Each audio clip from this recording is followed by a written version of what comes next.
JJ the CPA here, PPP 2.0, Paycheck Protection. More is coming of this PPP. So with the activity that's going on this week, we're October 18th right now. We're getting closer to PPP. And I don't want to create a false sense of, well, it's coming out next week. It's going to be soon, okay? It has to be. But the Republicans are finally coming back to the table. They're going to vote on it Tuesday, the 20th of October. The House is working with the White House. I have always contended that I feel very comfortable we're going to get additional PPP, even if you got PPP 1. So I've got a video that I put out today for the self-employed, specific on how to prepare. For you as an employer, potentially, I did another video today on how to get prepared for PPP 2.0 related to getting some payroll forms. But this, for those that have a business and you're filing a separate return, you definitely have then financials, an income statement, a balance sheet, potentially a cash flow statement, and a general ledger. But the income statement is going to be key to you, and you need to have it ready to rock. And in my opinion, all the way through September 30, meaning through third quarter of this year, including last year. So I talked about this, might have been a month and a half ago. So for those of you that are always tuning in, you already know what I'm getting ready to say, because I feel comfortable in telling you that there's going to be a qualifier for small business owners to show that you actually qualify for PPP 2.0. You got to see this other video I did on the payroll, because I think there's another factor to being ready for PPP 2.0. But as it relates to this video, we're talking about the financial statements. You need to have them on a monthly basis. You need to have it all the way back to January 2019. Monthly financials. Please do me a favor. Please, stay with me one more minute. Okay? Now, I'm going to talk longer than one more minute, but stay with me one more minute. Please don't assume who's ever doing your books already has this for you, and then when you need it, you think you can go get it from them. Because think of how many other people are going to be asking that bookkeeper, that tax professional, your CPA, your EA for the same information. Please do yourself a favor and request this information right now. Or if you feel you have it, actually put your eyeballs on it, or have somebody in your office pull it and look at it and have it organized. And it's the monthly income statements all the way back to January 2019. Okay, so I'm going to talk a little further. That was the big part I wanted you to really, really hear me on, okay? I want you to really hear me on is that, yes, you have third parties, and it might be your brother. It might be your twin that does your books and is a CPA and an EA and a bookkeeper, and they do it all the time. But think of how many people are going to be requesting that same information. Have it now. I am minorly trying to create a sense of urgency to avoid you having an urgency when this is actually going to be requested. There's about a 98% chance, if not a 100% chance, you as a small business owner are going to have to provide to a bank your monthly financials. And I want you to think through, it's rare that many small businesses actually have that readily available. Guess what? All of my clients have it right now. We have it ready to rock, literally. So when I say financials, I mean by month. So you would want to be able to look and go, here's an income statement just for the month of January. And then you want to be able to see another one's just the month of February. So I'm glad you made it to here, because I got a little secret for you. And you know what I talk about in my book here? Okay? It's okay for me to promote something because it's very cheap, but the top 60 questions of the last 27 years of being a CPA, I wrote it last fall. You can get on Amazon.com. But here's the secret, and I talk about it here. Nothing's a secret once you know it. Get with whoever's doing your books, and even if you're doing them internally, and request a month-by-month income statement for 2019. Ding. That was solid gold. I just laid down a solid gold nugget. So if you're not a subscriber, you need to click it and turn on the notifications, because what I just gave you potentially is the biggest lifesaver for you and is going to be a shortcut for your bank to figure out if you qualify. Ask for the same thing for 2020. You want a January through September 30, month by month income statement. Let me be clear on this. You would be able to look at, typically it's going to want to be in landscape so you can read it. That's how we do it out of QuickBooks. So for those of you that do your own QuickBooks, you pull up an income statement, or your professional is going to pull up an income statement, and the date range will be January 1st, 2019 to 12/31, 2019. And then you want to select each column to be a month. So when you're looking at a piece of paper, you're going to see sales for January, February, March, April, May, June, July, August, September, October, November, and December. And then there'll be a total, but month by month.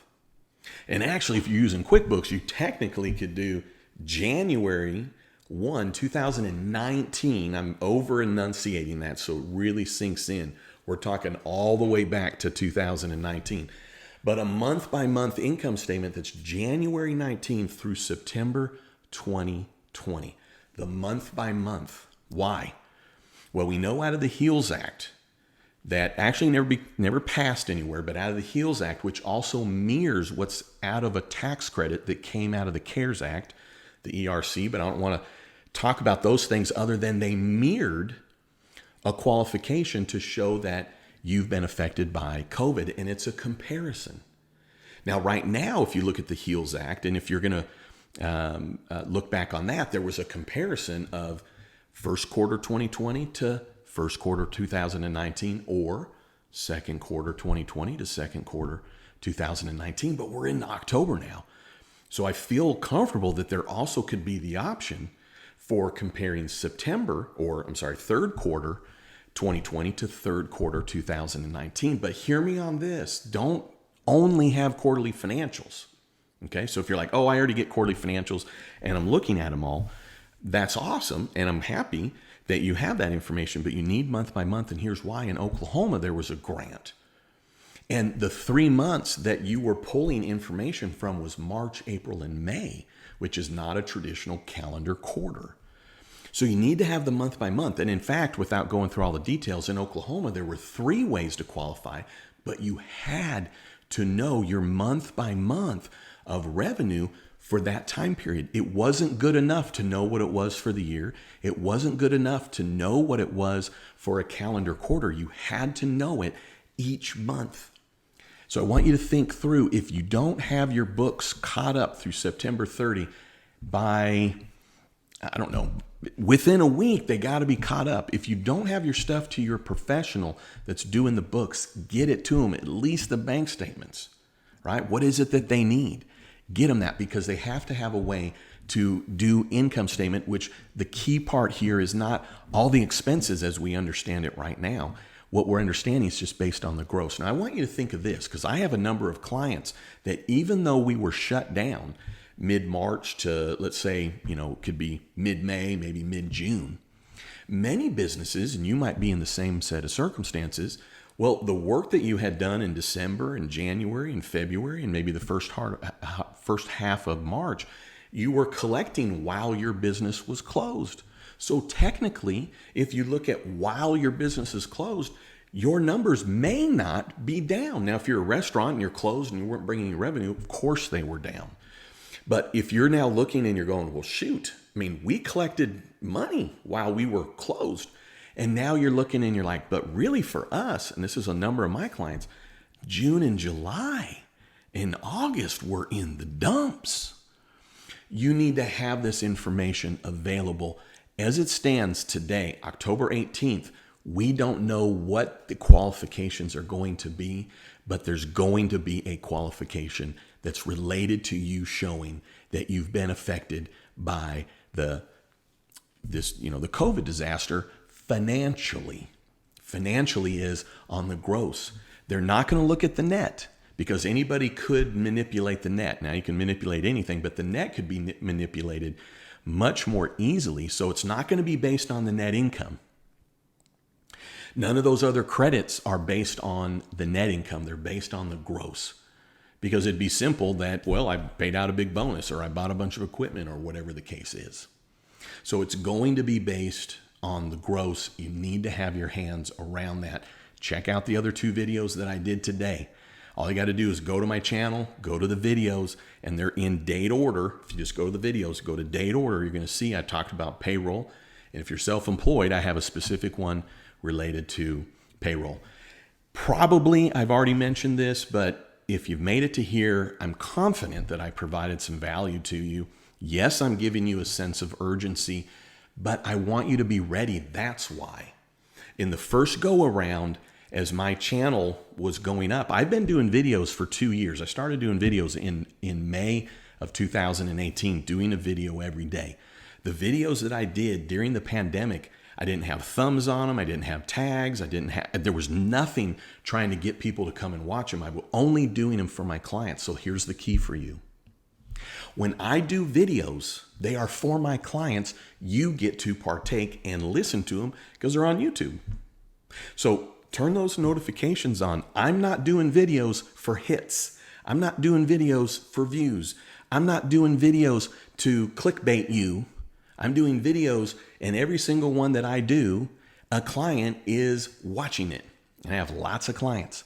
So I'm putting together value, which is a long way of saying that I'm picking up a lot of new subscribers, but you need to subscribe and, more importantly, turn on these notifications so as this moves fast and furious, which I think it will, you're going to get the latest information. And check out jjthecpahelp.com. I'm refurbishing it or restarting it or whatever the case is, because I'm getting it now ready for PPP 2. And I'll have on there stuff for free for you. All right, hey, thanks for tuning in. Thanks for making it to here. I'm only here to help. As a CPA, a certified public accountant, keyword public, I love helping the public. I want you to make sure that you can get what it is that you need and deserve. All right, hey, don't you ever forget, you've never met a CPA quite like me. Have a great day.